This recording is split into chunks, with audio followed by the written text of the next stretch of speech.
For more episode subscribes के novels Hindi channel. Story सुनने से पहले स्टोरी को शेयर करना ना भूले। ऐप शुरू करते एच Supreme Harem God System episode 961 से 970। मैं कह रहा हूं कि ऑर्फियस ही नहीं, मैं उसके साथ मिलकर तुम्हें भी प्रशिक्षित करने को तैयार हूं। एम्ब्रोसिया ने बम गिराया और नक्स और उसकी पत्नियों की आंखें आश्चर्य से फैल गईं। माँ, यहाँ तक कि लाजर भी आश्चर्यचकित था। किसी को ये जानना होगा, जबकि ऑर्फियस ने पहले कई लोगों को पढ़ाया था, जिनमें लाजर और उसके कुछ भरोसेमंद लोग शामिल थे। मेलिया के अलावा एम्ब्रोसिया ने किसी को भी नहीं पढ़ाया था, और यहाँ तक कि मेलिया के मामले में भी उसने केवल उसे कुछ मूल बातें सिखाईं, और कुछ आकर्षण के बारे में बात करते हुए उसने खुले तौर पर स्वीकार किया कि उसने उसे अपना कोई भी मूल कौशल नहीं सिखाया। उसकी माँ बेहद आलसी थी, यही कारण था कि वह और लाजर के चाचा पिशाच राजा इतना लड़ते थे। यदि एम्ब्रोसिया भाग लेती है तो जो चीज़ें कुछ दिनों या महीनों में पूरी हो सकती हैं, उनमें वर्षों या यहाँ तक कि सदियाँ लग जाती हैं, क्योंकि वह काम नहीं करना चाहती है और बस इधर उधर भटकना चाहती है। उसकी वह आलसी माँ नक्स को अपनी मर्जी से प्रशिक्षित करने की पेशकश कर रही थी। लाजर निश्चित रूप से आश्चर्यचकित था। पूरे कमरे में एकमात्र व्यक्ति जो शांत था वह ऑर्फियस था। उसने पहले ही अनुमान लगा लिया था कि उसकी पत्नी आगे क्या कहने वाली है। आपको लग रहा है कि आपको कुछ दिलचस्प देखने को मिलेगा। मुझे लग रहा है कि मुझे कुछ दिलचस्प देखने को मिलेगा। और निश्चित रूप से, जैसा कि ऑर्फियस ने भविष्यवाणी की थी, एम्ब्रोसिया ने नक्स पर नज़र डालते हुए जोर से बात की। तो आप क्या सोचते हैं, नक्स? क्या आप सिर्फ अपने ससुर के साथ प्रशिक्षण लेना चाहते हैं, या आप जैसे पूर्ण कल्टीवेटर दोनों के तहत प्रशिक्षण लेना चाहते हैं? सबसे अच्छा बॉडी कल्टीवेटर और सबसे अच्छा मैना कल्टीवेटर जो ब्लड हॉर्स पेश करता है। एम्ब्रोसिया ने चेहरे पर मुस्कान के साथ सवाल किया। जाहिर है, वह उस सवाल का जवाब जानती थी। केवल एक मूर्ख ही उन शर्तों को ठुकरा देगा। तथापि यदि आप मुझे अनुबंध में एक और शर्त जोड़ने की अनुमति दे तो मैं सहमत हो जाऊंगा। नक्स इतनी जल्दी सहमत नहीं हो सका, खासकर जो पहले हुआ उसके बाद। ओह, एम्ब्रोसिया ने अपने चेहरे पर प्रसन्न भाव के साथ अपनी भौहें ऊपर उठाईं। फिर उसने नक्स को अनुबंध दे दिया। नक्स ने अपनी शर्तें लिखीं। जब एम्ब्रोसिया ने उन शर्तों को पढ़ा तो उसकी अभिव्यक्ति बदल गई। तुम्हें मुझ पर भरोसा नहीं है? उसने सवाल किया। आप खतरनाक हैं, सासू माँ, नक्स ने उत्तर दिया। एम्ब्रोसिया ब्लडहॉट को नक्स लिएंडर पर जानबूझकर आकर्षण का उपयोग करने की अनुमति नहीं है। नक्स ने यही शर्त रखी थी। क्या होगा यदि मैं इसे अनजाने में उपयोग करूं? एम्ब्रोसिया ने चेहरे पर उत्सुकता दिखाते हुए सवाल किया। तो फिर शर्त 3 मेरे पक्ष में काम कर रही है। नक्स बस मुस्कुराया। शिक्षकों को प्रशिक्षण के दौरान सीखी गई कोई भी चीज़ किसी और के साथ साझा करने की अनुमति नहीं है। ठीक है, मैं तुम्हारी शर्तें मान लूंगा। अनुबंध पर हस्ताक्षर करते समय एम्ब्रोसिया ने बात की। ऑर्फियस ने वैसा ही किया। अनुबंध पर हस्ताक्षर करते समय नक्स भी मुस्कुराए। अनुबंध पर हस्ताक्षर के साथ एम्ब्रोसिया अचानक उठ खड़ी हुई। चल दर, उसने बोला। कहाँ हम? क्या मैंने आपको नहीं बताया? मेरे ट्यूटर के रूप में शामिल होने के साथ प्रशिक्षण का समय मेरे द्वारा तय किया जाएगा, और जो समय मैंने तय किया है अभी, एम्ब्रोसिया ने घोषणा की। मुझे लगता है कि आपको pandasnovel.com पर एक नज़र डालनी चाहिए। न केवल नक्स, बल्कि मेज पर बैठे बाकी सभी लोग भी भ्रमित थे। क्या वह सचमुच वही माँ थी जिसे वे जानते थे? न केवल उसने तुरंत नक्स को प्रशिक्षित करने की पेशकश की, बल्कि वह अभी भी शुरुआत करना चाहती थी, जब वे एक साथ दोपहर का भोजन कर रहे थे। ऐसा कुछ पहले कभी नहीं हुआ। आखिर हुआ क्या? क्या तुमने कुछ किया? अमाया ने नक्स से सवाल करने के लिए लिंक का इस्तेमाल किया। तुम्हें लगता है कि मेरी हरकतें उसके जैसे किसी व्यक्ति को प्रभावित करेंगी? मैंने कोशिश की और पहले ही असफल हो गया। नक्स निर्दोष था। उसे कोई अंदाज़ा नहीं था कि एम्ब्रोसिया ऐसा व्यवहार क्यों कर रही थी। दूसरी ओर ऑर्फियस पहले ही खड़ा हो चुका था। वह संभवतः अपनी पत्नी के विरुद्ध कैसे जा सकता है? उसके पास हार मानने के अलावा कोई विकल्प नहीं था। अपने दोनों अध्यापकों को खड़ा देखकर नक्स के पास भी जाने के अलावा कोई चारा नहीं था। उसने आह भरी और फिर उठ खड़ा हुआ। एम्ब्रोसिया ने फिर मेलिया की ओर देखा और, मैं तुम्हारे पति को कुछ देर के लिए अपने साथ ले जाऊंगा, मेल। फिर उसने उसकी 3 बहुओं को तिरछी नज़र से देखा और, तुम लड़कियां मजे करो। लड़कियां समझ गईं कि एम्ब्रोसिया क्या कहना चाह रही थी। उनके चेहरे पर एक उज्ज्वल मुस्कान आ गई। एस्मे तेजी से मेलिया की ओर बढ़ी और उसका हाथ पकड़ लिया। मेल, मेरी प्यारी बहन। सिस्टर एस्मे। मेलिया उसकी अचानक उपस्थिति से आश्चर्यचकित रह गई। चल दर, एस्मे ने मेलिया को खींचना शुरू कर दिया। वह काफ़ी समय से धैर्य रख रही थी और उसका धैर्य खत्म हो रहा था। हम कहाँ जा रहे हैं? मेलिया ने सवाल किया। बस अपनी बहन पर भरोसा करो और मेरे साथ आओ। क्या तुम? एस्मे ने समझाने की कोशिश भी नहीं की और मेलिया को खींच लिया। कृपया मेरी बहन की अशिष्टता को क्षमा करें। वह मेलिया के काफ़ी करीब है और उसे काफ़ी समय हो गया है, इसलिए वह सामान्य से कहीं अधिक उत्साहित है। लाजर की पहली पत्नी लुसियाना नक्स की पत्नियों की ओर मुड़ी और क्षमा मांगते हुए मुस्कुराई। फो, मैं आपकी आंखों को अधीरता से चमकते हुए देख सकता हूँ। ये वह लुक है जिससे मैं काफ़ी परिचित हूँ। कृपया हमें बुरा न माने, आप अपनी बहन के साथ बातचीत कर सकते हैं। हम बस घूमेंगे। अल्लूरा ही वह व्यक्ति था जिसने उत्तर दिया। लुसियाना ने अल्लूरा की आंखों में देखा, वह थोड़ी सी घबरा गई, हालांकि वह बस मुस्कुरा दी और तो फिर मुझे भी माफ़ कर दीजिए। वह भी झुकी और कमरे से बाहर चली गई। कृपया मुझे भी क्षमा करें। निस्संदेह क्लाउडिया ने भी मौका नहीं छोड़ा। अब कमरे में लाजर, नक्स की पत्नियां और नौकर ही बचे थे। हा, हम अकेले रह गए हैं। हो, मैं इसके लिए माफ़ी चाहता हूँ। आज का दिन काफ़ी चौंकाने वाला था, मेरे लिए भी। लेज़र ने नक्स की पत्नियों की ओर देखकर हंसा। क्या आप चाहते हैं कि मैं आपके साथ चलूं, या मुझे आपके आराम करने के लिए कमरे की व्यवस्था करनी चाहिए? लाजर ने विनम्रता से प्रश्न किया। कृपया हमारे लिए कमरे तैयार करें, अमाया ने उत्तर दिया। लाजर ने सिर हिलाया, फिर उसने अपना हाथ हिलाया, एक नौकर को बुलाया और नक्स और उसकी पत्नियों के लिए कमरे तैयार किए। अल्पविराम pandasnovel.com। दूसरी ओर नक्स, जो बिल्कुल अलग जगह पर था, आश्चर्यचकित था।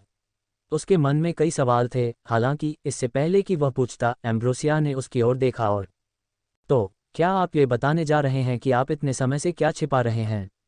उसने सवाल किया, उसकी आंखों में जिज्ञासा चमक रही थी। अध्याय को शीघ्रता से अपडेट करने में हमारी सहायता के लिए जाएं और अधिक उपन्यास पढ़ें। आपका बहुत बहुत धन्यवाद। तो क्या आप ये बताने जा रहे हैं कि आप इतने समय से क्या छिपा रहे हैं? उसने सवाल किया, उसकी आंखों में जिज्ञासा चमक रही थी। सच कहूं तो भले ही वह एक बच्चे की तरह व्यवहार कर रही थी और अपरिपक्व थी, उसकी हरकतों में इतना आकर्षण था कि कोई भी पुरुष उसकी ओर आकर्षित हो जाता। एम्ब्रोसिया निश्चित रूप से खतरनाक था।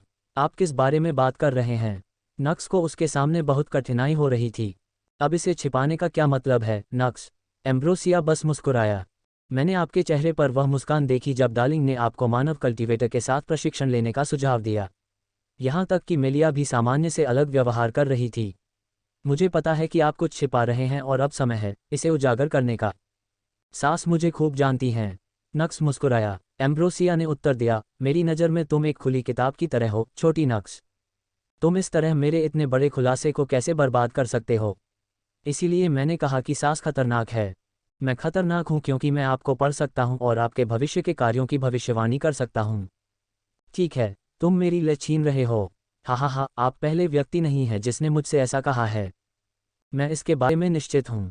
नक्स को ये स्वीकार करने के लिए किसी प्रमाण की आवश्यकता नहीं थी। वैसे भी चलो ये बेकार की बातें बंद करो, मैं बहुत उत्साहित हूं कि मेरा छोटा दामाद क्या दिखाने जा रहा है। आप इस खुली किताब को पढ़ने की कोशिश क्यों नहीं करते और इसकी भविष्यवाणी भी क्यों नहीं करते? नक्स ने प्रश्न किया। अगर तुम मेरी आंखों में देखती तो मुझे अच्छा लगता, लेकिन मैं क्या कर सकता हूँ? तुम अभी भी मेरी आंखों से बच रहे हो, मुझे चोट लगी है। एम्ब्रोसिया ने मजाक में अपनी आंख मली। नक्स ने बस अपना सिर हिलाया और हार पर आह भरी। खैर जो भी हो। फिर तथापि उसकी अभिव्यक्ति बदल गई और कृपया ज़्यादा आश्चर्यचकित न हो, मेरी पसंदीदा सास। पिशाच प्रपत्र। नक्स के चारों ओर की आभा बदल गई, उसका रंग पीला पड़ने लगा, उसके भूरे बाल और भी गहरे हो गए, उसकी विशेषताएं पहले से अधिक तेज हो गईं और उसकी रहस्यमय सुनहरी आंखें लाल हो गईं। ओपेहियोस और एम्ब्रोसिया ने एकदम सदमे में अपनी आंखें चौड़ी कर लीं। नक्स उनकी आंखों के ठीक सामने एक पिशाच में बदल गया था। और कोई पिशाच ही नहीं, वह एक ऐसे पिशाच में बदल गया था जिसका खून उनसे कम शुद्ध नहीं था। ये कैसे संभव है? वह हमेशा से एक पिशाच था, लेकिन उन्हें इसका एहसास पहले कैसे नहीं हुआ? पिशाच अपने प्रति बेहद संवेदनशील होते हैं। ओपेहियस और एम्ब्रोसिया एक ही थे, तो इतने समय के दौरान उन्हें कैसे पता नहीं चला कि नक्स एक पिशाच था, और वह भी इतना मजबूत रक्तवंश वाला? केवल वे ही नहीं, यहाँ तक कि पिशाचों का राजा अलारिक भी पहले नक्स से मिल चुका था। उसने कहा था कि वह दूसरों से अलग है, हालांकि तथ्य यह है कि वह एक पिशाच था। यहाँ तक कि पिशाच राजा भी इसे समझ नहीं सका। अब मुझे यही प्रतिक्रिया देखने की आदत हो गई है। नक्स हंसा और लगातार सिर हिलाया। आपने ऐसा कैसे किया? ऑर्फियस ने सवाल किया। वह अभी बहुत प्रसन्न नहीं लग रहा था। आपका क्या मतलब है? तुमने ये तथ्य कैसे छिपाया कि तुम एक पिशाच थे? मैं पिशाच नहीं हूँ, लॉर्ड ऑर्फियस, नक्स ने उत्तर दिया। यह मेरी क्षमता है। फिर अचानक नक्स के चारों ओर की आभा फिर से बदल गई। इस बार उसके माथे से बैंगनी सींग बाहर निकल आए, उसकी पीठ पर पंख दिखाई दिए, उसका रंग थोड़ा बदल गया और उसकी आंखें बैंगनी हो गईं। Incubus form. मुझे लगता है कि आपको pandasnovel.com पर एक नज़र डालनी चाहिए। नक्स अब इनक्यूबस में बदल गया था। मेरी योग्यता मुझे अन्य जातियों में शामिल होने और उनकी क्षमताओं का उपयोग करने की अनुमति देती है। नक्स ने खुलासा किया और दंपत्ति को और अधिक झटका नहीं लगा। विभिन्न जातियों में बदलना और उनकी क्षमताओं का उपयोग करना, वह कैसी बेतुकी क्षमता थी। ये यर्नील की विभिन्न जातियों के जीव विज्ञान के विरुद्ध जा रहा था। अब मुझे समझ आया कि आपने हमसे उस अनुबंध पर हस्ताक्षर क्यों करवाया। एम्ब्रोसिया बोला। इस बार उसके चेहरे के भाव हिले हुए लग रहे थे। हाँ, नक्स के बेतुके प्रदर्शन के सामने उसके जैसा व्यक्ति भी हिल गया था। नक्स संतुष्ट था। उसे पूरा यकीन था कि वह उन बहुत कम लोगों में से एक था जिसने एम्ब्रोसिया के चेहरे पर ऐसी अभिव्यक्ति देखी थी। बेशक ऑर्फियस भी था, लेकिन नक्स को कब से पुरुषों की परवाह थी। वे जो चाहें सोच सकते थे और नक्स को इसकी कोई परवाह नहीं थी। खैर, उसे थोड़ी परवाह होगी क्योंकि ऑर्फियस उसकी पत्नी का पिता था। हालांकि उसकी पत्नी उसके सभी रहस्य जानती थी, इसलिए यह कोई समस्या नहीं थी। वैसे भी, क्या अब आप मुझे बता सकते हैं कि यह जगह कहाँ है? नक्स ने अपने चेहरे पर उत्सुकता भरी दृष्टि के साथ चारों ओर देखते हुए सवाल किया। यह एक बंजर भूमि थी, चाहे नक्स जिधर भी देखे, कठोर ठोस मृत भूमि के अलावा उसे कुछ भी दिखाई नहीं दे रहा था। इससे अधिक और क्या है? वह अपनी किसी भी पत्नी से संपर्क नहीं कर सका। हाँ, वह टेलीपैथी लिंक का उपयोग नहीं कर सका। ऐसा तभी होता है जब वह यर्नील में नहीं होता। लड़ाई का आयाम, ऑर्फियस ने उत्तर दिया और नक्स की अभिव्यक्ति बदल गई। ये युद्ध आयाम है। क्या आपने इस जगह के बारे में सुना है? pandasnovel.com मेरे पास है। मेलिया ही वह व्यक्ति थी जिसने मुझे इसके बारे में बताया था। यह एक ऐसी जगह है जहां डिवाइन स्टेज कल्टीवेटर्स ने लड़ाई लड़ी, लेकिन मेलिया ने मुझे जो बताया उसके अनुसार यह गड्ढों और दरारों से भरी जगह होनी चाहिए। लेकिन ये सादा मैदान, क्या ये कहीं ऐसा है जिसे अभी तक खोजा नहीं गया है या कुछ और? नक्स ने सवाल किया। नक्स का प्रश्न सुनकर ऑर्फियस और एम्ब्रोसिया ने एक दूसरे की ओर देखा और मुस्कुराए। फिर ऑर्फियस ने अपना हाथ उठाया और वे तीनों उड़ने लगे। नक्स को आश्चर्य हुआ, हालांकि जल्द ही उसने अपना संतुलन हासिल कर लिया और शांत हो गया। लेकिन जैसे कि ऑर्फियस इसका इंतजार कर रहा था, उसने अचानक अपनी गति बढ़ा दी। अगले ही सेकंड वे तीनों हवा में ऊंचे खड़े थे। ऑर्फियस इतना तेज था कि नक्स को लगभग ऐसा महसूस हुआ जैसे उसने टेलीपोर्ट किया हो। अत्यधिक गति का अनुभव करने के कारण उसे कुछ देर के लिए अपना सिर भारी महसूस हुआ। बहुत दुर्बल, ऑर्फियस ने टिप्पणी की। उद्धरण चिन्ह उद्धरण चिन्ह। नक्स ने कुछ नहीं कहा, हालांकि वह जानता था। ऑर्फियस ने निश्चित रूप से यह जानबूझकर किया था। नीचे देखें, अचानक ऑर्फियस ने आदेश दिया। नक्स ने फिर नीचे नजर डाली और अंततः उसे एहसास हुआ। ऐसा नहीं था कि वे किसी अज्ञात क्षेत्र या उस जैसी किसी जगह पर थे। नक्स जिन गड्ढों और दरारों के बारे में बात कर रहा था, वह समतल मृत भूमि जिसके बारे में वह बात कर रहा था, वह पूरी चीज गड्ढा थी। 1000 किलोमीटर चौड़ा गड्ढा। और ऐसा एक भी गड्ढा नहीं था, ये पूरी जगह इन गड्ढों से भरी हुई थी। हालांकि नक्स हैरान था। यहाँ लड़ने वाले किसान काफी कमजोर थे, ऑर्फियस ने टिप्पणी की। उद्धरण चिन्ह उद्धरण चिन्ह। अध्याय को शीघ्रता से अपडेट करने में हमारी सहायता के लिए जाएं और अधिक उपन्यास पढ़ें। आपका बहुत बहुत धन्यवाद। यहाँ लड़ने वाले किसान काफी कमजोर थे, ऑर्फियस ने टिप्पणी की। उद्धरण चिन्ह उद्धरण चिन्ह। नक्स को पता नहीं था कि कैसे प्रतिक्रिया देनी है। वह वास्तव में यनियल के 10 सबसे मजबूत कल्टीवेटरों में से एक के सामने खड़ा था। हर कोई कहीं न कहीं से शुरुआत करता है, प्रिय एम्ब्रोसिया ने विनम्रता से कहा। मुझे लगता है कि तुम ठीक कह रहे हो, ऑर्फियस ने सिर हिलाया। इतने वर्षों पहले भी वह इतना ही कमजोर था। बेशक कमजोर के उनके मानक दूसरों से कहीं बेहतर थे। क्या हम यहाँ अभ्यास करने जा रहे हैं? क्या इसकी भी अनुमति है? नक्स ने विषय बदलने की कोशिश करते हुए प्रश्न किया। उसे दो लोगों को ये बात सुनने में कोई दिलचस्पी नहीं थी कि डिवाइन स्टेज कल्टीवेटर कितने कमजोर थे। वह अब भी अपना विवेक बरकरार रखना चाहता था। इसकी अनुमति क्यों नहीं दी जाएगी? ऑर्फियस ने सवाल किया। मेरा मतलब है, यह एक ऐसा आयाम है जहां डिवाइन स्टेज कल्टीवेटर्स लड़ते हैं। क्या आप इसे सिर्फ प्रशिक्षण मैदान की तरह इस्तेमाल कर सकते हैं? नक्स ने प्रश्न किया। समस्या क्या है? यह एक निःशुल्क आयाम है, यहाँ कोई आंखें नहीं होंगी और आप किसी भी चीज़ को नुकसान पहुंचाने की चिंता किए बिना बाहर जा सकते हैं। यहाँ तक कि अगर कुछ दिव्य मंच कल्टीवेटर एक दूसरे के खिलाफ लड़ने के लिए यहाँ आते हैं, तो हम बस उन्हें लात मार सकते हैं, है ना? उद्धरण चिन्ह उद्धरण चिन्ह। नक्स ने बस चुप रहने का फैसला किया। ऑपेहस जैसे प्राणी स्पष्ट रूप से एक अलग स्तर पर थे। उनके जैसा कोई व्यक्ति संभवतः दुनिया को अपने दृष्टिकोण से नहीं देख सकता था। वैसे भी, यदि आप मुझे एक सामान्य विचार दे सकें कि आप किस प्रकार का प्रशिक्षण चाहते हैं, तो ये सभी वर्गों को बेतरतीब ढंग से तलाशने से बेहतर होगा। मुझे पिशाच क्षमताओं को समझने और उन पर महारत हासिल करने के लिए आपकी मदद की ज़रूरत है। मैंने अभी हाल ही में इसे अनलॉक किया है, इसलिए मुझे नहीं पता कि मैंने जो नई क्षमताएं हासिल की हैं उन्हें कैसे प्रबंधित करूं। मैं अभिभूत महसूस करता हूं। ब्लड मिस्ट, टेलीकिनेसिस, आकर्षण, रक्त नियंत्रण, रक्त निर्माण, परिवर्तन, उड़ान, बहुत सारी क्षमताएं हैं। मुझे लगता है कि मुझे उन सभी पर महारत हासिल करने और लड़ाई में उनका उपयोग करने के लिए उचित मार्गदर्शन की आवश्यकता है। नक्स ने अपनी समस्या गंभीरता से बताई। ये दोनों सबसे मजबूत लोग थे जिन पर वह भरोसा कर सकता था। इस तरह कुछ भी प्रकट करना कोई समस्या नहीं थी। मैं समझता हूँ, ऑर्फियस ने समझ में सिर हिलाया। हमारे विपरीत, आप पूर्ण कल्टीवेटर हैं, इसलिए आपके पास मैना वैम्पायर और बॉडी वैम्पायर दोनों की क्षमताएं हैं। हालांकि मैं आपको अपनी मैना क्षमताओं को नियंत्रित और मास्टर करना भी सिखा सकता था। आप भाग्यशाली हैं कि एम्ब्रोसिया भी हमारे साथ है। pandasnovel.com। तो हम इसे इस तरह करेंगे, मैं आपको बॉडी वैम्पायर की क्षमताएं सिखाऊंगा। हम वैम्पायर निकट दूरी की लड़ाई कैसे लड़ते हैं, जबकि एम्ब्रोसिया आपको मैना क्षमताएं सिखाएगा। क्या स्पष्ट है? ऑर्फियस ने पूरी योजना समझाई। नक्स ने देख लिया था कि वह पहले से कहीं अधिक बोल रहा है। अरे, पापा बेटी की तरह होते हैं। आखिरकार उसे एहसास हुआ कि मेलिया को यह आदत कहाँ से मिली। जब बात खेती और लड़ाई से जुड़ी चीज़ों की आई तो वह एक अलग व्यक्ति बन गई। दूसरी ओर एम्ब्रोसिया उसे ऐसे देख रही थी मानो वह अब तक देखी गई सबसे मनोरंजक चीज़ हो। सच कहूँ तो उसकी घबराहट डराने वाली थी। नक्स ने उसे नज़रअंदाज करने की पूरी कोशिश की और ठीक है, उसने ऑर्फियस को उत्तर दिया। तभी उसके चेहरे पर एक ठंडी मुस्कान उभर आई। उद्धरण चिन्ह, विस्मयादिबोधक चिन्ह, विस्मयादिबोधक चिन्ह, विस्मयादिबोधक चिन्ह, उद्धरण चिन्ह। नक्स की आंखें डर के मारे फैल गईं क्योंकि उसे महसूस हुआ कि उसकी रीढ़ की हड्डी में ठंडक दौड़ रही है। वह मुस्कुराहट, ऐसा क्यों लग रहा था जैसे लॉर्ड ऑर्फियस पूरे समय से इसी पल का इंतजार कर रहा था और अब आखिरकार उसने अपने शिकार को घेर लिया है। हाँ, मुझे लगता है कि आपको pandasnovel.com पर एक नज़र डालनी चाहिए। अचानक एम्ब्रोसिया जोर से हंस पड़ी। नक्स ने उसकी ओर देखा, इस बात का उत्तर जानना चाहा कि लॉर्ड ऑर्फियस इतनी जल्दी क्यों बदल गया, और एक जिम्मेदार माँ के रूप में। ससुराल वालों, एम्ब्रोसिया ने समझाया, क्या मैंने तुम्हें नहीं बताया? मेरी डार्लिंग काफ़ी सख्त मानी जाती है और आपने पहले भी बहुत साहपूर्वक काम किया। तो उद्धरण चिन्ह, विस्मयादिबोधक चिन्ह, विस्मयादिबोधक चिन्ह, विस्मयादिबोधक चिन्ह, उद्धरण चिन्ह। नक्स की अभिव्यक्ति बदल गई। एम्ब्रोसिया ने बस कंधे उचकाए। मेरे पति काफ़ी क्षुद्र हैं, आप देखिए।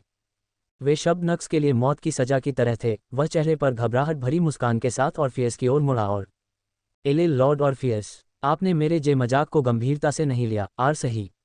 मुझे यकीन है कि आप कोई छोटे आदमी नहीं हैं, आर सही। वह हकलाया। तथापि पहली चीज़ जिस पर हम काम करेंगे, पुनर्जनन। ऑर्फियस बोला, फिर उसकी आकृति थोड़ी धुंधली हो गई। नक्स असमंजस में पड़ गया। जल्द ही, हालांकि, उसे कुछ महसूस हुआ।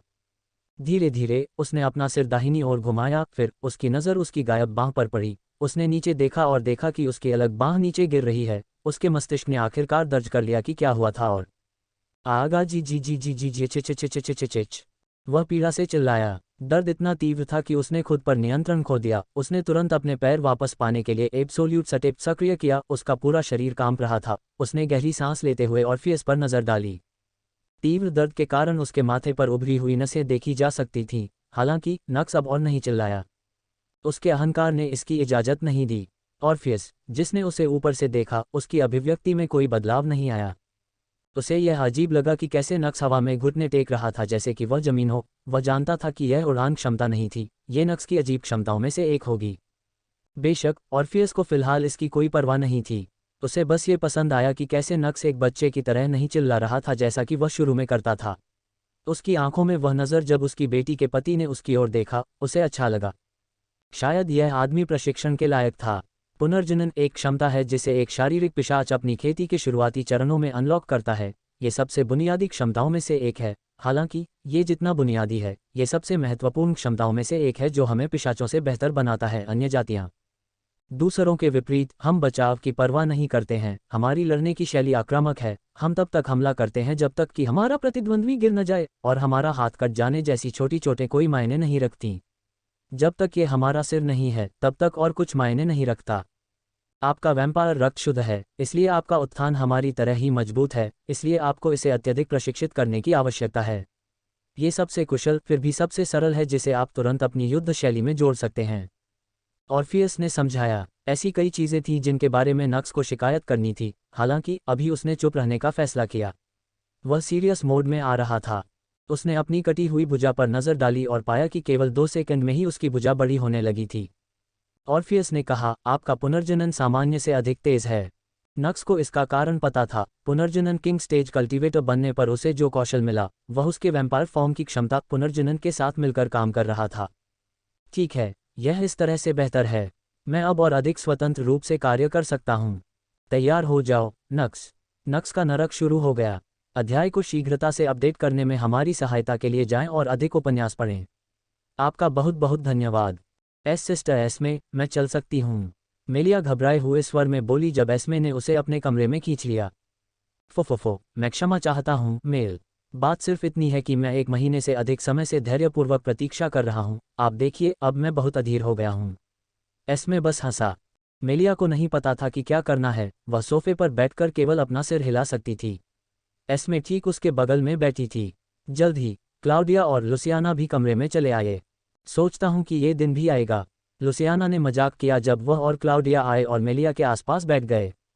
वास्तव में मेलिया कभी भी गर्ल्स मीट में सक्रिय रूप से शामिल नहीं हुई और यह सोचने के लिए कि अब वह इसका केंद्र है, समय कैसे उड़ जाता है। क्लाउडिया ने भी सिर हिलाया। मेलिया ने मुस्कुराते हुए अपना सिर नीचे कर लिया। ओह, उसे एक छोटी लड़की की तरह शर्माते हुए देखो, एस्मे ने चिल्लाकर कहा। मुझे सही पता है, जब हम 1 महीने पहले उससे मिले थे तो मैंने उसे शर्माते हुए देखा था, लेकिन मैंने सोचा कि ऐसा इसलिए था क्योंकि उसने हाल ही में नक्स से शादी करने का फैसला किया था। मुझे लगता है कि 1 महीना बीत जाने के बाद भी वह अभी भी उसी तरह शर्मा रही होगी। फो, क्या ये सचमुच हमारी मेलिया है? वह शांत मेलिया कहाँ है जिसने ये सुनिश्चित किया कि उसके पिता की तरह उसके चेहरे पर कोई भाव न आए? क्लाउडिया ने चिढ़ाया। मुझे चिंता है कि अगर हमारी मेलिया शादी में इस तरह शर्माएगी तो क्या होगा। अगर उसने ऐसा किया तो क्या उसे अपनी अन्य बहनों के सामने कम नहीं आंका जाएगा? लुसियाना ने चेहरे पर मुस्कान के साथ अपनी चिंता व्यक्त की। pandasnovel.com। हम्फ, मैं ऐसा किसी भी तरह से नहीं होने दूंगा। मैं उसे अभिनय करना सिखाऊंगा। चिंता मत करो, एक बार जब मैं उससे निपट लूंगा तो नक्स को उससे दूर देखने का मौका भी नहीं मिलेगा। मैं उसे इतना सुंदर बना दूंगा कि नक्स अपनी दूसरी पत्नियों की ओर देखेगा भी नहीं। क्लाउडिया ने घोषणा की। ये कठिन होगा, उसकी वे बहनें सरल नहीं हैं, लुसियाना बोली। वे सभी अपने आप में पूर्ण सुंदरियां हैं और ऐसा तब है जब वे कोशिश भी नहीं कर रहे हैं। बस सोचिए कि एक बार जब वे वास्तव में कोशिश करेंगे तो क्या होगा। मुझे पूरा यकीन है कि वे सभी शादी में शो लूटने की योजना बना रहे हैं। मैं कर सकता था शादी की बातचीत के दौरान उनकी आंखों को उस इच्छा से जलते हुए देखें। जीजाजी की किस्मत जरूर अच्छी थी, है ना? उन सभी सुंदरियों और हमारी मेल को अपनी पत्नी के रूप में पाने के लिए। मेलिया की ओर देखते हुए लुसियाना चंचलता से मुस्कुराए। ठीक है, वह खुद भी बुरा नहीं है, एस्मे ने कहा। मेलिया ने अपनी बहन की ओर देखते हुए अपना सिर झुका लिया। मेरा मतलब है, जीजाजी तो काफ़ी हैंडसम है ना, एस्मे ने समझाया। जब उसने नक्स की आंखों में देखा तो उसका मुस्कुराता हुआ चेहरा मेलिया के दिमाग में उभर आया और वह मुस्कुराई। वह है। फिर हालांकि उसने एस्मे पर नज़र डाली और चेतावनी दी, लेकिन तुम्हें सावधान रहना चाहिए। आपका क्या मतलब है? क्लाउडिया ने अपनी भौहें सिकोड़ लीं। क्या कोई समस्या है जिसके बारे में आपने हमें नहीं बताया? लुसियाना ने चेहरे पर चिंतित भाव लाते हुए सवाल किया। फिर एस्मे के चेहरे पर एक चिढ़ाने वाली मुस्कान दिखाई दी और उसने सवाल किया, या क्या आप चिंतित हैं कि मैं आपसे आपका नक्स चुरा लूंगा? फुफुफु, यह क्या है? हमारी मेल अपने पति के बारे में पॉजेसिव हो रही है। अब ये दिलचस्प नहीं है। उद्धरण चिन्ह। ओहो, क्या ये सच है? मेल, क्या आप चिंतित हैं क्योंकि एस्मे ने नक्स को हैंडसम कहा था? ठीक है एस्मे, अपने जीजा को सुंदर कहना बंद करो, ठीक है? हमारी छोटी मेलिया खुश नहीं है। लुसियाना ने एक बड़ी बहन की तरह व्यवहार किया। फुफुफु, अब से मैं सावधान रहूंगा बहन, एस्मे हंसा। यह मजाक करने वाली बात नहीं है। अचानक मेलिया बोली, मुझे लगता है कि आपको pandasnovel.com पर एक नज़र डालनी चाहिए। फिर अपने चेहरे पर गंभीर भाव लाते हुए उसने अपनी बहनों की ओर देखा और नक्स इस पहलू में भाई के समान है। वह बेहद आकर्षक है और भाई के विपरीत, वह जानता है कि वह कितना आकर्षक है, जो उसके आकर्षण को और भी मजबूत बनाता है। उसके साथ खिलवाड़ न करें, अगर वह वापस फ्लर्ट करता है तो ये गड़बड़ हो सकता है। वह जब उस चीज़ की बात आती है तो ये खतरनाक है। उद्धरण चिन्ह ... उद्धरण चिन्ह। एस्मे चुप हो गई। उसे याद आया कि जब नक्स ने उस पर नज़र डाली तो उसका दिल एक पल के लिए कैसे धड़क उठा। मेलिया नक्स के जिस आकर्षण की बात कर रही थी वह उसे अवश्य दिख रहा था। क्या आप कह रहे हैं कि वह अपनी भाभियों के पीछे जाएगा? वह काफ़ी साहसी है ना? क्लाउडिया ने चंचल मुस्कान के साथ सवाल किया। मेलिया ने उत्तर दिया, मैं सिर्फ ये कह रही हूँ कि आपको सावधान रहना चाहिए। मेलिया की अभिव्यक्ति देखकर लुसियाना आश्चर्यचकित रह गई। उसे अनजाने में याद आया कि कैसे उन चारों ने नक्स की पत्नियों को चेतावनी दी थी कि कैसे महिलाएं अक्सर लाजर के आकर्षण में फंस जाती हैं। लेकिन अब सोचने वाली बात यह है कि मेलिया उन्हें वही चेतावनी दे रही थी। लुसियाना ने यह भी याद किया कि कैसे नक्स की पत्नियां उनकी चेतावनी सुनकर मुस्कुराईं। वे हम पर हंस रहे थे। लुसियाना को एहसास हुआ नक्स की पत्नियां असभ्य होने की कोशिश नहीं कर रही थीं, हालांकि लुसियाना को यकीन था कि वे उन पर हंस रही थीं। नक्स लिएंडर, लुसियाना ने अपनी आंखें सिकोड़ लीं। हा, बिल्कुल बिल्कुल। उस आदमी ने हमारी मेलिया को इस छोटी सी प्रेमी लड़की में बदल दिया, निस्संदेह वह खतरनाक है। अचानक एस्मे जोर से हंस पड़ी। वास्तव में खतरनाक। क्लॉडिया भी हंसी। मेलिया शर्मा गई। ठीक है, आइए समय बर्बाद करना बंद करें और इस बारे में बात करें कि हम वास्तव में यहाँ क्यों एकत्र हुए हैं, एस्मे ने कहा। फिर उसने मेलिया का हाथ पकड़ लिया और अब हमारी प्रिय मेल, क्या आप कृपया हमें बताएंगी कि खतरनाक जीजाजी ने आप पर हमला कैसे किया? आपको उससे प्यार कैसे हो गया? उसने सवाल किया। ये प्रश्न सुनते ही मेलिया को वह सब कुछ याद आने लगा जो घटित हुआ था। उसके दिमाग की सबसे मजबूत यादों में से एक वह थी जहां उसकी खेती को अस्थायी रूप से सील कर दिया गया था और नक्स एक इनक्यूबस में बदल गया था। फिर उसने उस समय को याद किया जब उन्होंने एक दूसरे के साथ छींटाकशी करते हुए एक साथ बिताया था, कैसे उसने नक्स के खिलाफ जीतने के बाद उसे जमीन पर धकेल दिया था, कैसे वह उसे बार बार चिढ़ाना जारी रखता था। हर बार जब वह इस तरह की हरकतें करता था तो उसका दिल धड़क जाता था। मेलिया को नहीं पता था कि यह वास्तव में कब हुआ था, हालांकि उसने जल्द ही खुद को नक्स का ध्यान आकर्षित करने की कोशिश करते हुए पाया, वह ध्यान जो वह उसे हर बार देता था। नक्स के आसपास मेलिया को विशेष महसूस हुआ। ईमानदारी से कहूं तो मेलिया के मन में बहुत कुछ था, हालांकि जब बात खुद को अभिव्यक्त करने और अपनी बहन के सवालों का जवाब देने की आई, मुझे नहीं पता, केवल मेलिया लिएंडर बन गईं। वह नहीं जानती थी कि कैसे उत्तर दूं। उसका जवाब सुनकर तीनों बहनें हैरान रह गईं। वे उसे और चिढ़ाना चाहते थे, हालांकि वर्तमान मेलिया वह इतनी कीमती लग रही थी कि वे प्रतिक्रिया करने में असफल रहे। तो यह मेलिया लिएंडर है। अध्याय को शीघ्रता से अपडेट करने में हमारी सहायता के लिए जाएं और अधिक उपन्यास पढ़ें। आपका बहुत बहुत धन्यवाद। तो यह मेलिया लिएंडर है। तीनों महिलाओं ने चेहरे पर हल्की सी लाली लिए सामने बैठी मेलिया पर नजर डालते हुए मन ही मन सोचा। हालांकि मेलिया उनकी नज़रों से बचने की कोशिश कर रही थी, इससे उसका आकर्षण और बढ़ गया। मेलिया लिएंडर। 3 बहनों में से सबसे बहादुर एस्मे ने आखिरकार खुद को संभाला। वह 1 महीने से अधिक समय से इंतजार कर रही है, वह मेलिया को इतनी आसानी से जाने नहीं देने वाली थी। हमें बताएं कि आपको नक्स के बारे में क्या पसंद है। ये कुछ ऐसा होना चाहिए जिसका आप उत्तर दे सकें, है ना? यदि आप नहीं दे सकते तो हम इस विवाह के बारे में दोबारा विचार करेंगे, आप जानते हैं।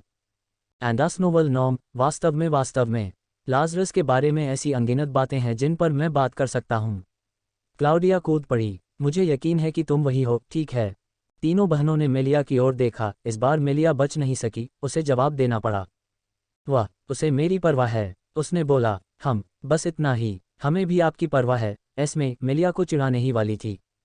वह मुझे सुरक्षित महसूस कराता है। उसके पास मेरी सभी समस्याओं का समाधान है। वह मुझे मजबूत बनाता है। जब वह मुझे देखता है तो उसकी आंखों में जो भाव होता है, जब वह मुझे गले लगाता है तो मैं कैसे सब कुछ भूल जाती हूँ, कैसे वह मुझे विशेष महसूस कराता है। सब कुछ उसके बारे में बस अलग है। उसके साथ रहने से मुझे न केवल भावनात्मक बल्कि शारीरिक शक्ति भी मिलती है।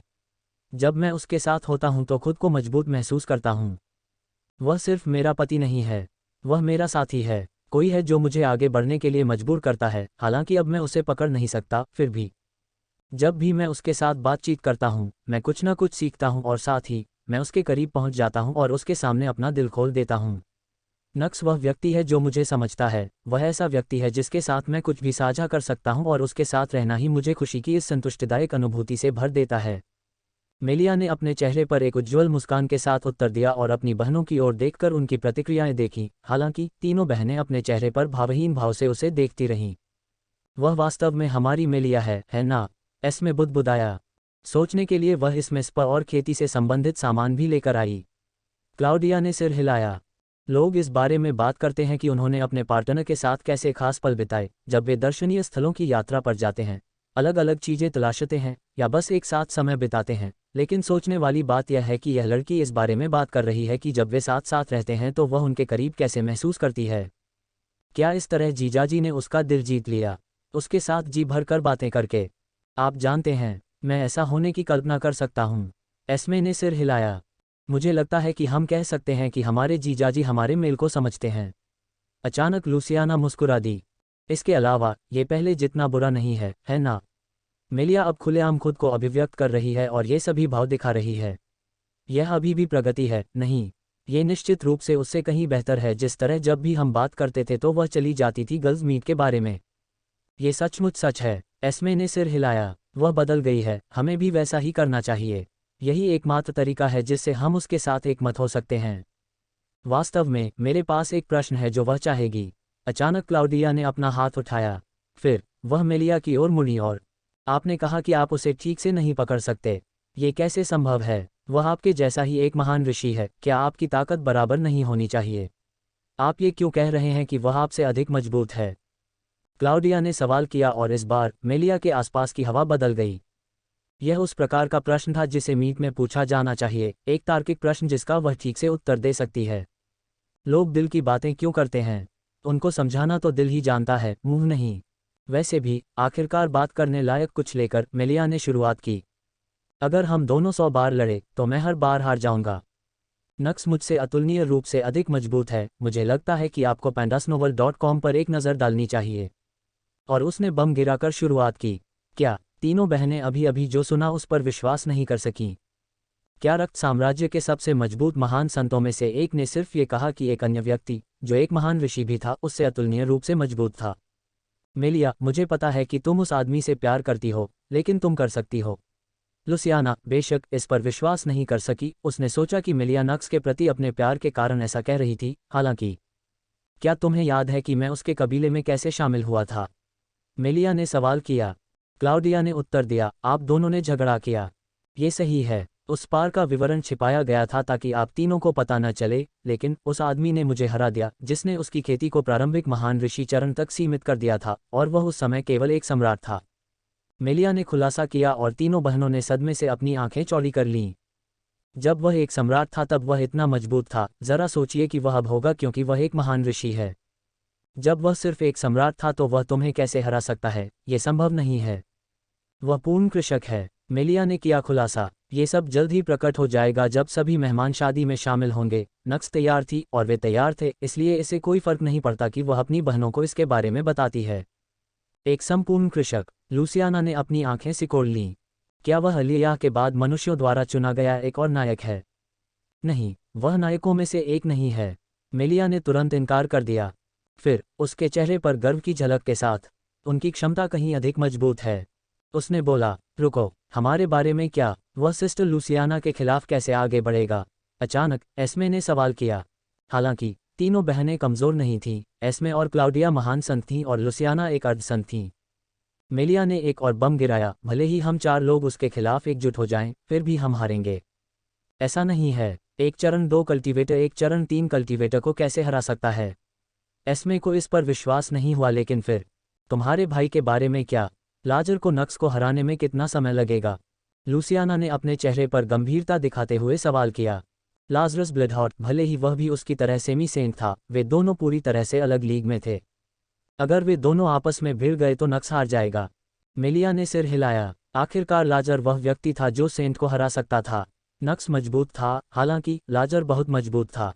उन शब्दों को सुनकर लूसियाना और उसकी बहनों को एक अजीब तरह की राहत महसूस हुई। लेकिन फिर हालांकि अगर किसी काल्पनिक स्थिति में वे दोनों एक दूसरे के सामने दुश्मन के रूप में आते हैं जो एक ही आकाश के नीचे नहीं रह सकते हैं और उनके पास जो कुछ भी है उसके साथ नहीं लड़ सकते हैं, फिर मैं नक्स के भाई के हाथों मरने की कल्पना भी नहीं कर सकता।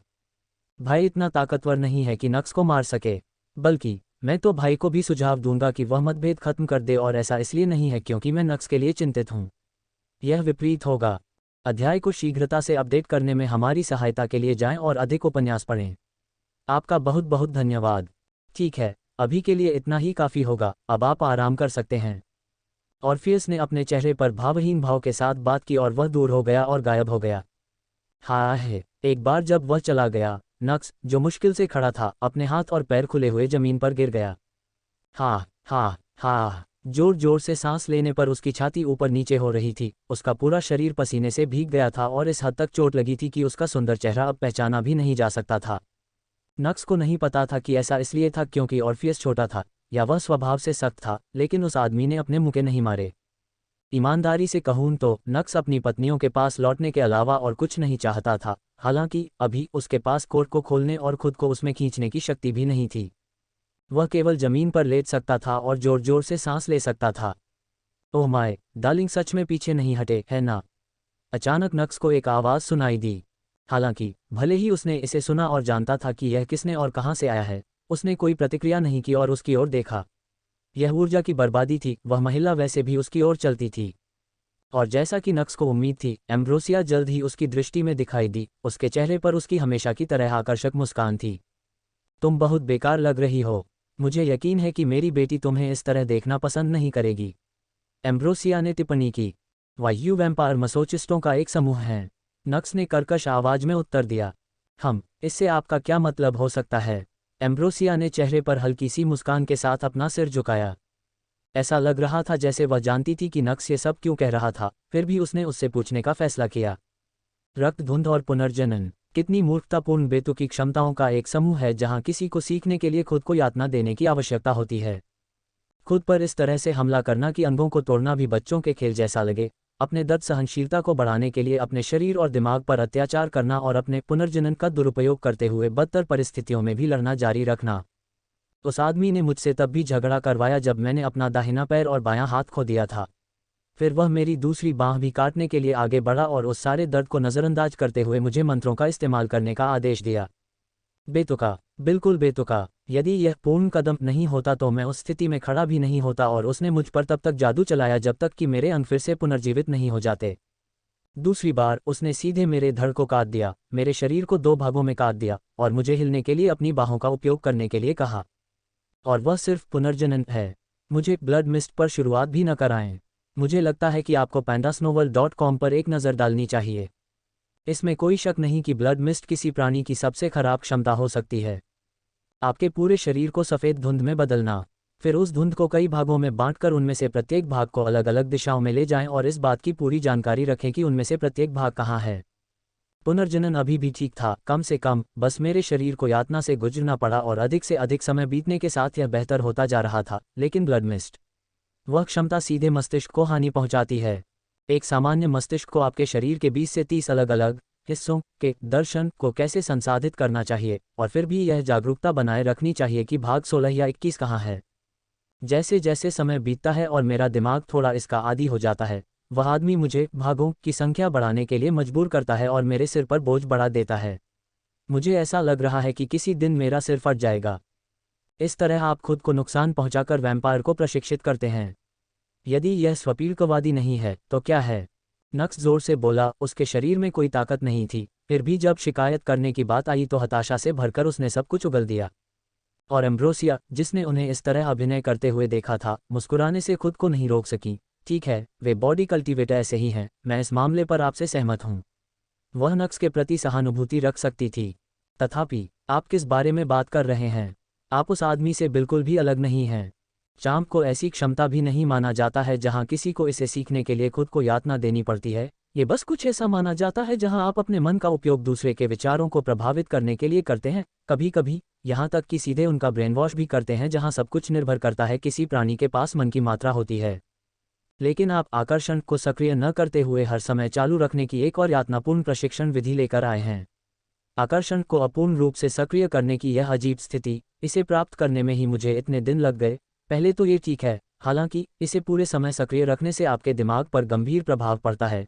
इतना ही नहीं, ये थोड़ी असुविधा के साथ शुरू होता है, लेकिन जैसा कि समय बीतता है यह एक अजीब माइग्रेन में बदल जाता है और दर्द उतना ही बढ़ता जाता है जितना आप उस अवस्था में रहते हैं। और आपने मुझे उस स्थिति में रहने के लिए मजबूर किया है, तब भी जब मैंने उस आदमी के साथ झगड़ा किया था, और तब से आपने मुझे कुछ नहीं सिखाया है।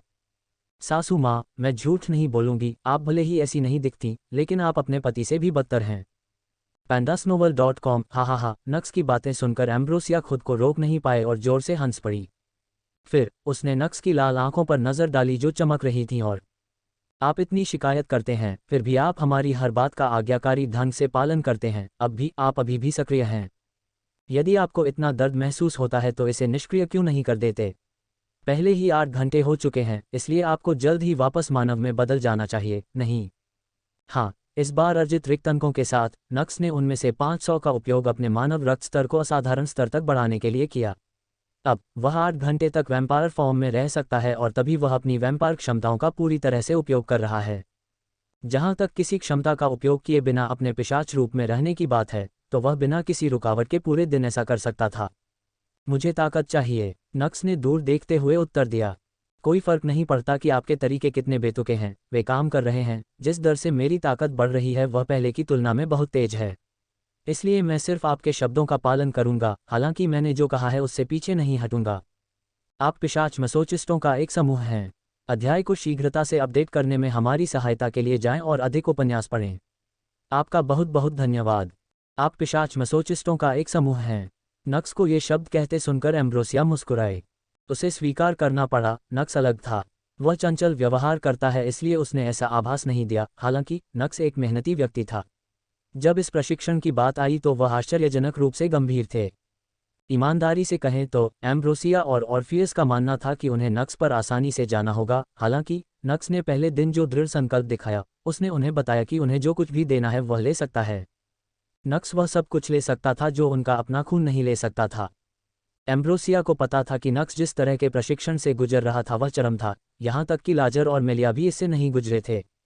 लाजर एक बॉडी कल्टीवेटर था, हालांकि नक्स की पुनर्जनन उससे कहीं अधिक तेज थी। यही बात ब्लड मिस्ट क्षमता के लिए भी लागू थी, जहां अब भी लाजर अपने शरीर को केवल 15 नियंत्रणीय भागों में विभाजित कर सकता था। नक्स पहले से ही 20 वर्ष का था और जिस गति से उनमें सुधार हो रहा था वह अभी भी धीमी नहीं हो रही थी। ऑर्फियस प्रभावित हुआ। वह जिसने लाजर को प्रशिक्षित किया था, नक्स की तुलना उससे करने से खुद को नहीं रोक सका और हर बार नक्स लाजर से आगे निकल गया। बेशक इसका मतलब यह नहीं था कि नक्स लाजर से अधिक मजबूत था। लाजर एक पीक सेमी सेंट था जो संतों को हरा सकता था, इसलिए ऑर्फियस बता सकता था कि उसका बेटा अधिक मजबूत था। हालांकि उसे संदेह था कि भविष्य में भी ऐसा ही रहेगा। अपने दामाद के साथ इन दिनों को बिताते हुए ऑर्फियस बता सकता था कि नक्स में किस प्रकार की राक्षसी क्षमता थी। दूसरी ओर एम्ब्रोसिया और भी अधिक सुखद आश्चर्यचकित थी। ईमानदारी से कुछ छोटे संकेत देने के अलावा उसने मेलिया को प्रशिक्षित नहीं किया। मेलिया को ब्लडहॉट हाउस के तीसरे डिवाइन स्टेज कल्टीवेटर लुशियस ब्लडहॉट द्वारा प्रशिक्षित किया गया था और इसका एक कारण था। मेलिया जितनी प्रतिभाशाली थी फिर भी वह एम्ब्रोसिया की तकनीक सीखने के योग्य नहीं थी। कोई अन्य पिशाच नहीं था। खैर एक था, वर्तमान वैम्पायर हीरो। एम्ब्रोसिया उस लड़के की क्षमता को स्पष्ट रूप से देख सकती थी। वह जानती थी कि अगर वह लड़का होता तो वह उसे अपनी तकनीक का सार सिखा सकती थी। हालांकि नायक अलग अलग नियति के साथ पैदा हुए थे। ये जितना दुर्भाग्यपूर्ण था, एम्ब्रोसिया उस लड़के को पढ़ाने के लिए योग्य नहीं थी। उसे इस बात का पछतावा था। हालांकि अब जब वह नक्स के सामने खड़ी थी तो उसे खुशी थी कि उसने उस लड़के को नहीं सिखाया। अपने आकर्षण के सार को सीखने की आवश्यकता, आकर्षण को अपूर्ण रूप से सक्रिय करने की क्षमता, दशकों के प्रशिक्षण के बाद भी मेलिया इसे हासिल नहीं कर सकी। इसी कारण वह योग्य नहीं थी। हालांकि नक्स ने इसे 4 दिनों के भीतर सीख लिया। कैसा राक्षस है!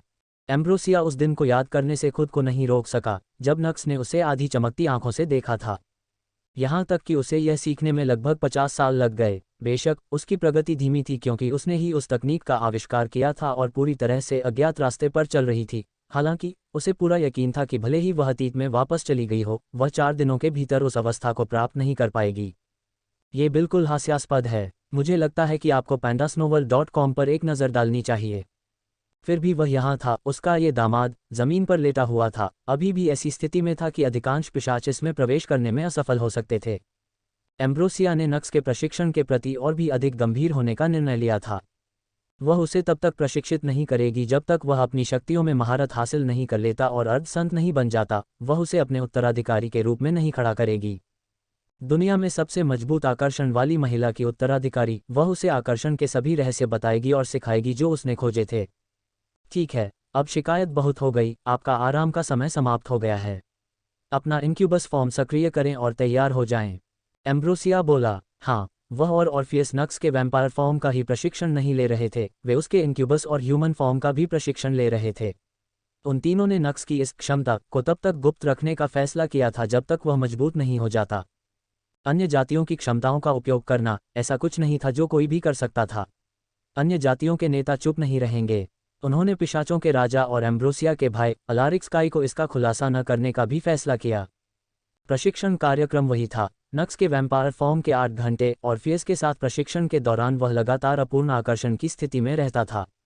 फिर अपने इनक्यूबस फॉर्म के 1 घंटे के लिए वह एम्ब्रोसिया के साथ प्रशिक्षण लेगा और अंतराल में प्रत्येक 30 मिनट के 6 विश्राम के साथ उसके मानव रूप में शेष समय को एम्ब्रोसिया और ऑर्फियस के बीच विभाजित किया जाएगा। प्रत्येक प्रशिक्षण नक्स के मानव रूप में होगा, उनके अपने तरीके।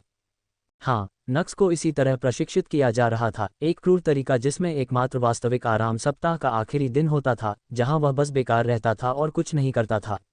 हालांकि उस विश्राम के दिन भी एम्ब्रोसिया और ऑर्फियस ने उसे बैटल डायमेंशन छोड़ने से सख्ती से रोक दिया। इसलिए नक्स, जो पिछले 1 महीने से बैटल डायमेंशन में फंसा हुआ था, ने इस दौरान अपनी पत्नियों को न तो देखा था और न ही उनसे बात की थी। हम प्रशिक्षण लेने जा रहे हैं। अचानक नक्स ने चेहरे पर झुर्रियां लाते हुए सवाल किया। आपका क्या मतलब है? क्या हम यहाँ कुछ और भी कर सकते हैं? 1 महीना हो गया है। उन्होंने कहा कि सभी मेहमान 1 महीने में आने लगेंगे, हालांकि शादी केवल 2 सप्ताह बाद शुरू होगी, फिर भी दूल्हे के लिए वहां न आना और मेहमानों का व्यक्तिगत रूप से स्वागत करना असभ्य नहीं होगा। नक्स ने सवाल किया और एम्ब्रोसिया ने अजीब चेहरे से उसकी ओर देखा। क्या आप बैटल डायमेंशन और यनियल के बीच के समय के अंतर के बारे में नहीं जानते? समय का अंतर? हाँ, यनिल की तुलना में यहाँ समय 5 गुना धीमी गति से बहता है। यनियल में अभी मुश्किल से 1 सप्ताह हुआ है, एम्ब्रोसिया ने खुलासा किया और नक्स की आंखें आश्चर्य से फैल गईं। क्या आपने नहीं सोचा था कि आप सिर्फ 1 महीने में सब कुछ सीख लेंगे, है ना? मत भूलिए, मेरी मिलिया एक बेहद खूबसूरत लड़की है। क्या आप ये भी जानते हैं कि कितने पुरुष इस कार्यक्रम में आपको चुनौती देने के लिए मर रहे हैं? हमें आपको इस आयोजन के लिए तैयार करने की ज़रूरत है। हालांकि आप बहुत मजबूत हैं, फिर भी हमें ये दिखाने की ज़रूरत है कि हमारा दामाद कितना मजबूत है। 1 महीना लगभग पर्याप्त नहीं है। तुम्हें अगले 4 महीने तक इस नर्क से गुजरना पड़ेगा। अध्याय को शीघ्रता से अपडेट करने में हमारी सहायता के लिए जाएं और अधिक उपन्यास पढ़ें। आपका बहुत बहुत धन्यवाद। 1 महीना लगभग पर्याप्त नहीं है। आपको अगले 4 महीनों तक इस नरक से गुजरना होगा। एम्ब्रोसिया ने चेहरे पर हल्की मुस्कान के साथ बात की और नक्स चौंक गया। हमें यनियल में केवल 1 सप्ताह ही हुआ है। अधिक सटीक होने के लिए 6 दिन। उद्धरण चिन्ह उद्धरण चिन्ह। नक्स चुप हो गया। बैटल डायमेंशन और यनियल के बीच समय का अंतर होने से उन्हें कोई आश्चर्य नहीं हुआ। यह उसका पहली बार नहीं था जब उसे इस तरह का कुछ अनुभव हुआ हो। जिस बात से वह आश्चर्यचकित था वह यह था कि वह इस स्थान पर अपने वैम्पायर फॉर्म और इनक्यूबस फॉर्म का उपयोग बिना किसी समस्या के कर सकता था। उसके कोर्ट में भी समय का अंतर था। अरे, उसके कोर्ट के अंदर का समय अंतर इस जगह से भी बेहतर है। हालांकि यदि वह अपने वैम्पायर फॉर्म या इनक्यूबस फॉर्म को कोर में सक्रिय करता है तो वह उन्हें अगले दिन उपयोग नहीं कर सकता है। उसे यनियल में अगले दिन तक इंतजार करना होगा। इसका मतलब है कि अगर वह कोर के अंदर रहने का फैसला करता है तो उसे 24 के बजाय 240 घंटे इंतजार करना होगा। यही कारण है कि नक्स इतना आश्चर्यचकित था। इस तर्क से उसे अपने वैम्पायर और इनक्यूबस फॉर्म का उपयोग करने के लिए 120 घंटे की आवश्यकता होगी। हालांकि ऐसा नहीं हुआ। क्या ऐसा इसलिए है क्योंकि मैं यहाँ मन का उपयोग कर सकता हूँ? नक्स ने अनुमान लगाया। वह मन का उपयोग कोर के अंदर भी कर सकता था, हालांकि वहाँ मन को उतनी तेजी से पुनर्जीवित नहीं किया जा सकता था जितना कि यनियल में होता है, इसलिए उसे सावधान रहने की जरूरत थी। हालांकि बैटल डायमेंशन में नक्स को ऐसी किसी समस्या का सामना नहीं करना पड़ा। मन ने यहाँ बिल्कुल ठीक काम किया। ईमानदारी से कहूँ तो ये काफ़ी हद तक यनियल के समान था। इतना समान कि अगर उसे यह नहीं बताया जाता कि वह दूसरे आयाम में है तो उसे इसका पता भी नहीं चलता। लेकिन क्यों? कोर्ट मेरे व्यक्तिगत आयाम की तरह है, तो क्या इसका मतलब यह है कि यह अन्य आयामों की तुलना में मौलिक रूप से भिन्न है? क्या अन्य आयाम यनिल के समान हैं? क्या इसका मतलब यह है कि ऐसे आयाम भी हैं जहां जीवित प्राणी रहते हैं? ये सभी प्रश्न नक्स के मन में उठे और जितना अधिक उसने इसके बारे में सोचा उतना ही उसे लगा कि उसका सिद्धांत सही था। आप हार मानने के बारे में तो नहीं सोच रहे हैं? हालांकि इससे पहले कि नक्स इस सब के बारे में अधिक सोच पाता, एम्ब्रोसिया ने चेहरे पर चंचल मुस्कान के साथ सवाल किया। फिर से ऐसा लगा मानो वह जानती थी कि नक्स क्या कहने जा रहा है। हालांकि उसने फिर भी केवल इसके लिए पूछा, या शायद ये सिर्फ ये जानने के लिए था कि उसकी भविष्यवाणी सही थी या नहीं। कोई नहीं जानता था कि पिशाच क्या सोच रहा था। बिल्कुल नहीं। तुम्हारा ये नरक, अगर यह मुझे मजबूत बना सकता है तो मैं तब तक इस जगह पर रहूंगा जब तक तुम दोनों मेरा चेहरा देखकर तंग नहीं आ जाते। हालांकि मुझे अत्यधिक संदेह है कि यह संभव है। आप देखिए, जब मेरी उपस्थिति की बात आती है तो मैं काफ़ी आश्वस्त हूँ। मुझे अत्यधिक संदेह है कि कोई भी मेरा चेहरा देखकर तंग आ सकता है। मैं कहूँगा कि लोग मुझे वर्षों तक भी देख सकते हैं। ठीक है, मैं समझ गया कि तुम सुंदर हो और मैं सहमत हूँ। मेरी बेटी की आंखें अच्छी हैं। अब खुश। मुझे लगता है कि आपको pandasnovel.com पर एक नज़र डालनी चाहिए। फिर मजाक करना बंद करें और इनक्यूबस में बदल जाएं। मैं कुछ मंत्रों का उपयोग करने का एक दिलचस्प तरीका लेकर आया हूँ, मुझे यकीन है कि आप उन्हें पसंद करेंगे। मैं आभारी हूँ, सासू माँ। और मुझे कहना होगा, इनक्यूबस और मानव रूपों में प्रशिक्षण वैम्पायर फॉर्म में प्रशिक्षण से कहीं बेहतर है। pandasnovel.com आपके वैम्पायर फॉर्म में प्रशिक्षण अभी भी सबसे कुशल है। जब अन्य दौड़ की बात आती है तो हम विशेषज्ञ नहीं हैं, हम सिर्फ आपको मूल बातें सिखा रहे हैं। आप इस समय मेरी सबसे अच्छी शिक्षिका हैं, सासू माँ। कानून। नक्स मुस्कुराया। तो फिर तैयार हो जाओ और इस सर्वश्रेष्ठ शिक्षक का समय बर्बाद मत करो। जैसा आप कहते हैं। नक्स, जो वापस मानव में बदल गया था, ने तुरंत अपने इनक्यूबस फॉर्म को सक्रिय किया, फिर अपने चौड़े पंखों के साथ वह हवा में उड़ गया। एम्ब्रोसिया पीछे पीछे चला। आपदा जादू हो सकता है। व्याख्यान जारी रहा। ठीक इसी तरह नक्स का नारकीय प्रशिक्षण जारी रहा, और नहीं, यह उसके लिए और भी आसान नहीं हुआ। ऑर्फियस ने उस पर सख्ती जारी रखी। एम्ब्रोसिया ने उसे ये भी सिखाया कि आकर्षण के अलावा अन्य क्षमताओं का उपयोग कैसे किया जाए, हालांकि उसका मुख्य ध्यान अभी भी आकर्षण पर था। Telekinesis, blood control, blood spikes, blood wave और ब्लड बैच जैसी क्षमताएं, ये सभी उसकी नज़र में सिर्फ माध्यमिक क्षमताएं थीं और कुछ ऐसी चीज़ें थीं जिन्हें नक्स थोड़ी कड़ी मेहनत के बाद सीख सकता था। नक्स ने भी कोई शिकायत नहीं की, बल्कि उसके पास शिकायत करने के लिए कोई समय नहीं था। उसके पास पहले से ही ऑर्फियस से निपटने के लिए था और सीखना चाम काफ़ी कठिन था। वह अपनी थाली में सब कुछ नहीं जोड़ सका। हालांकि एक बात निश्चित थी, वह निश्चित रूप से मजबूत हो रहा था। न केवल अपने वैम्पायर या इनक्यूबस फॉर्म से, बल्कि सिस्टम क्षमताओं के साथ साथ डिवाइन स्टेज कल्टीवेटर्स के साथ अपने साथी के रूप में प्राप्त की गई नई क्षमताओं के साथ वह हर संभव प्रयास कर सकता था। वह अपनी असंख्य क्षमताओं को मिला सकता है और अपनी व्यक्तिगत अनूठी लड़ाई शैली बना सकता है और इसे अपने शरीर और दिमाग में समाहित कर सकता है। वह भयानक गति से मजबूत होता जा रहा था। वह अस्थिर नींव जो तब बनी थी जब वह सेज स्टेज को छोड़कर सीधे ग्रेट सेज स्टेज पर पहुंच गया था, वह नींव यर्नील के दो सबसे मजबूत दिव्य स्टेज कल्टीवेटर्स के मार्गदर्शन में मजबूत हो रही थी। अल्पविराम। दूसरी तरफ नक्स की पत्नियां भी आराम नहीं कर रही थीं, वे सभी शादी के लिए उत्साहित थीं, हालांकि उन्होंने अपनी अस्थिर नींव पर भी काम करना जारी रखा। ब्लडहॉर्ट हाउस विशेषज्ञों से भरा हुआ था और मेलिया की मदद से वे इन विशेषज्ञों के तहत प्रशिक्षण ले सकते थे और एक या दो चीजें भी सीख सकते थे। 2 वर्ष बाद मेलिया ब्लडहॉर्ट की शादी की आधिकारिक घोषणा की गई। रक्त साम्राज्य के पिशाच हैरान थे। ब्लड किंगडम की 4 सुंदरियों में से एक की शादी हो रही थी। वह कौन आदमी था जिससे उसकी शादी हो रही थी? क्या ब्लडहॉर्ट हाउस आमतौर पर देर से शादी नहीं करता था और आमतौर पर अपनी ताकत पर ध्यान केंद्रित नहीं करता था? तो फिर वह इतनी जल्दी शादी क्यों कर रही थी? उन्होंने अभी तक अपना प्रयास भी नहीं किया था, वह इतनी जल्दी शादी कैसे कर सकती थी? और वो भी सिर्फ 4 हफ्ते में।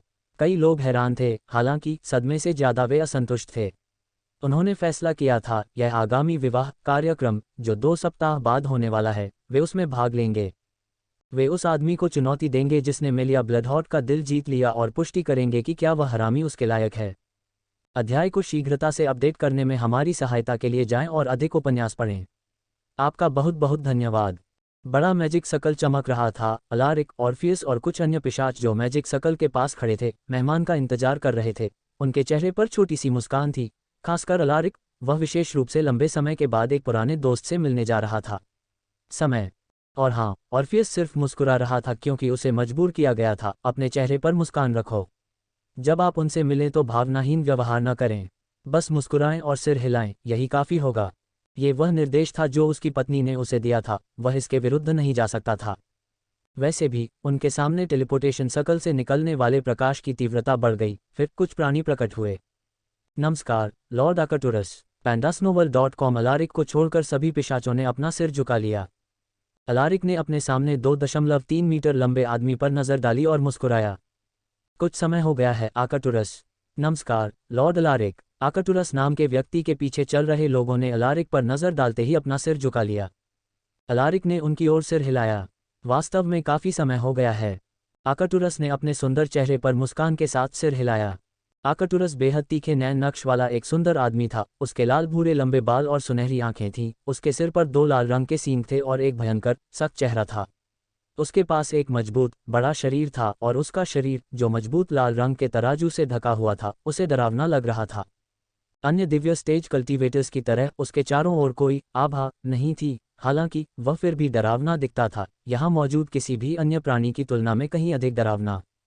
हाँ, उसकी उपस्थिति ने पिशाच राजा अलारिक पर भी विजय प्राप्त कर ली। वह आर्कटुरस ब्लेज था, जो दुनिया के सबसे शक्तिशाली प्राणियों में से एक था, ड्रैगन लॉर्ड जिसने ड्रैगन महाद्वीप के सभी ड्रैगन की घाटी पर शासन किया था। तस्क, फिर देर हो गई, मुझे उस छिपकली से क्या उम्मीद थी जिसके दिमाग में लड़ाई के अलावा कुछ नहीं है। अचानक एक अलसाए आवाज़ सुनाई दी। अगर कोई और होता तो वे सदमे से हौंफ जाते और डर से कांप उठते, हालांकि यहाँ के लोगों को पता था कि ऐसा कुछ होगा। यनिल के शीर्ष प्राणी यहाँ मिल रहे थे, ये शांतिपूर्ण के अलावा कुछ भी नहीं होगा। हर कोई 2.1 मीटर लंबे बैंगनी रंग के, माथे के बीच में केवल एक बड़ी आंख के साथ, एक आंख वाले दानव राज्य के नेता पायरेक्स बर्स्ट की ओर मुड़ गया, जो शीर्ष 5 सबसे मजबूत दानव राज्यों में से एक था। दानव महाद्वीप, मुझे लगता है कि आपको pandasnovel.com पर एक नज़र डालनी चाहिए। ओए, क्या तुम्हारी वह एक आंख बहुत ज़्यादा खुजला रही है? तुम चाहते हो कि मैं उसे बाहर निकाल दूं? आर्कटुरस ने पायरेक्स की ओर घूरते हुए सवाल किया। क्या तुम्हें लगता है हम तुमसे डरते हैं? हाँ, मैं के बजाय हम पायरेक्स अकेले आर्कटुरस का मुकाबला नहीं कर सकता था, और वह ये भी जानता था, हालांकि अभी वह अपने दानव राज्य या एक आंख वाले राक्षसों का प्रतिनिधित्व नहीं करता था, वह संपूर्णता का प्रतिनिधित्व करता था, दानव महाद्वीप। और जैसा कि वे जानते थे, अन्य 4 राज्यों के नेता अपना समर्थन दिखाते हुए पायरेक्स के पीछे दिखाई दिए। इलाके के आसपास की हवा बदल गई। नेताओं के साथ आए लोग भयभीत हो गए, ये सोचना कि राक्षस इस तरह एकजुट हो जाएंगे। हालांकि ड्रैगन अलग थे। जब वे दुनिया के 5 सबसे मजबूत राक्षसों के खिलाफ खड़े थे तो भयभीत होने के बजाय आर्कटुरस बस व्यापक रूप से मुस्कुराए और टीम बनाना है ना। खैर, मैं वास्तव में इसे इस तरह से पसंद करता हूं। अगर मैच अब केवल एक पंच में समाप्त हो जाए तो यह मज़ेदार नहीं होगा। अब जब आप सभी ने टीम बनाने का फैसला कर लिया है तो कम से कम आप कुछ और मिनटों तक रुकने में सक्षम होंगे। जितना अहंकारी मैं हमेशा देखता हूँ, डिवोरिंग मिस्ट डेमन के नेता मोर्गराथ ने टिप्पणी की। हो सकता है कि वह अपने आसपास के अन्य लोगों जितना लंबा न हो, केवल 1.7 मीटर लंबा हो, तथापि वह किसी के द्वारा प्रबल नहीं था, बल्कि उनकी भूरी त्वचा और शुद्ध सफ़ेद बाल उन्हें एक दबंग लुक देते थे। दुनिया के सबसे शक्तिशाली राक्षसों में से एक के रूप में उसे कम नहीं आंका जा सकता। ठीक है, चलो इसे रोकें। हम यहाँ जश्न मनाने के लिए आए हैं, लड़ाई के लिए नहीं। अचानक शेर जैसी शक्ल वाला 2 मीटर लंबा आदमी बोला। वह क्रूर लियोन शहर का सिटी लॉर्ड एरियन लियोनहॉर्ट, एक शेर परिजन और यनियल में सबसे मजबूत जानवर था। ओह, एरियन लड़ाई से पीछे हट रहा है, यह नया है। अचानक एक बेहद खूबसूरत चेहरे वाली महिला ने टिप्पणी की। उसके लंबे चांदी के बाल, क्रिस्टल नीली आंखें, पतली भौहें, छोटी नाक, सुंदर हल्के गुलाबी होंठ और एक अद्भुत आकृति थी। उसके लंबे कान सबसे अलग दिखते थे और उसकी आंखें यहाँ के अधिकांश पुरुषों को चुप कराने के लिए काफ़ी आकर्षक थीं। वह दुनिया की सबसे मजबूत महिला कृषक थी, एल्वेस की रानी, एक प्राणी जो एल्वेस की सीमाओं को तोड़ती थी और इतनी मजबूत थी कि अलारिक और आर्कटुरस जैसे प्राणियों के सामने कुछ चालें चल सकती थी। बर्फ की रानी लिरियाना फ्रॉस्टविलो, एक योगिनी जिसने बर्फ के मंत्रों में इस स्तर तक महारत हासिल कर ली थी कि बर्फ में विशेषज्ञता रखने वाले राक्षस भी उसका सामना करने की हिम्मत नहीं करते थे। उसने जो बड़प्पन की हवा प्रसारित की वह इतनी प्रबल थी कि यहाँ खड़ी अधिकांश महिलाएं हीन महसूस करने लगीं। ध्यान रखें, यहाँ एकत्र हुई इन महिलाओं में से कोई भी कमज़ोर नहीं थी, कुछ तो दुनिया की सबसे मजबूत दिव्य स्टेज कल्टिवेटर्स का भी हिस्सा थी। हालांकि लिरियाना के सामने उनके पास पीछे हटने के अलावा कोई विकल्प नहीं था। ये वास्तव में आप ही थे।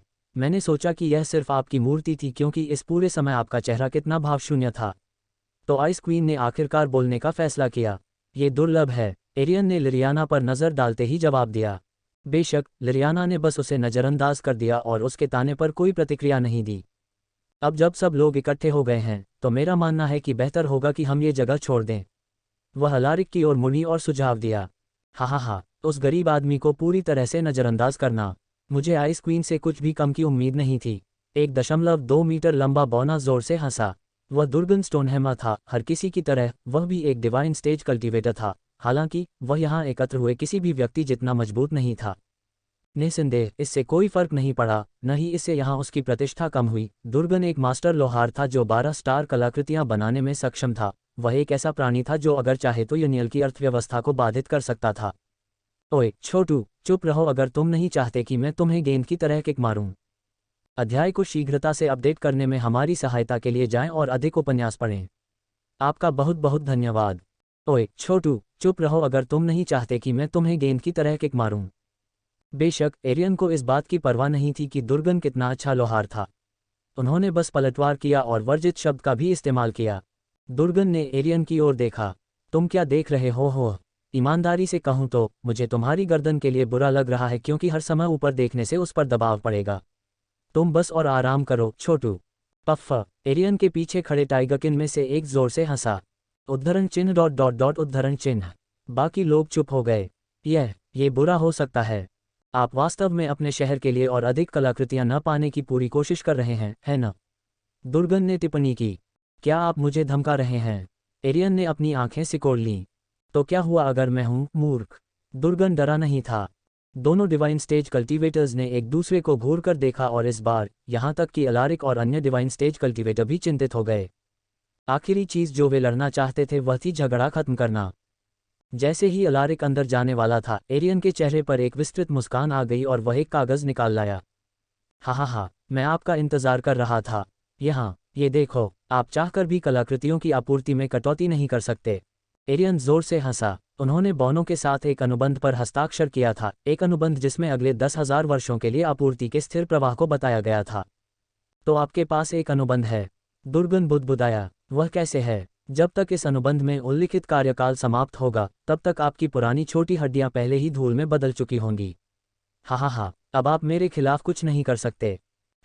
मुझे ऐसा कोई सौदा खंड नहीं दिखता जो कलाकृतियों की गुणवत्ता सुनिश्चित करता हो। जब एरियन हंस रहा था और अपने हाथ में अनुबंध दिखा रहा था, तब दुर्गन ने टिप्पणी की। एरियन की अभिव्यक्ति बदल गई। हम इस बारे में बाद में अच्छी बात करेंगे, एरियन। दुर्गन ने अलारिक की ओर मुड़ते हुए टिप्पणी की और कहा, क्या अब हम चलें? उई छोटू, तुम्हें पता है मैं सिर्फ मजाक कर रहा था, है ना?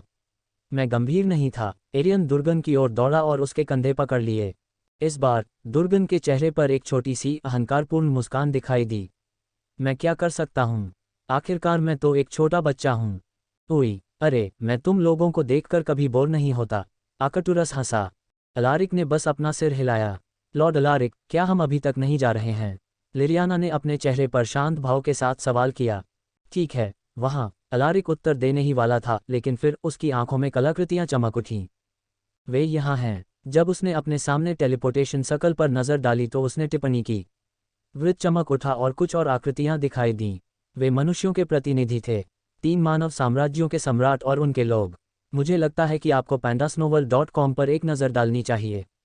सही है, मैं पूरी तरह से भूल गया कि उनका अस्तित्व था, लिरियाना ने मनुष्यों पर नज़र डालते हुए टिप्पणी की। उनकी टिप्पणी से यह स्पष्ट था कि एल्विस और ह्यूमंस के बीच बहुत अच्छे संबंध नहीं थे।